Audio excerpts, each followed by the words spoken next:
Hey Joe, check this out. I found an old IC chip with this ceramic package in that busted circuit board we picked up last weekend. Whoa, one of those vintage ceramic ones? You don't see those often anymore. Most modern chips are plastic, and they don't have nearly as much value for recovery. Exactly. Ceramic ICs are kind of the gold mine. Literally. I cracked this one open and look inside. See those tiny silver wires? And look under the die. That's real gold, man. You could either see it with the naked eye.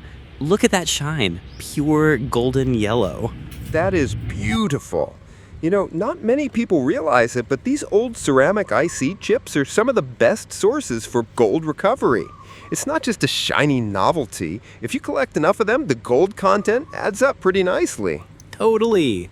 In my experience, ceramic packages give you a much higher yield compared to just scraping gold-plated pins or edge connectors. Sure, you need quite a few chips, but the payoff is worth it if you're patient. Yeah, it's almost like hidden treasure. But I guess that's why they're getting rare. People are catching on.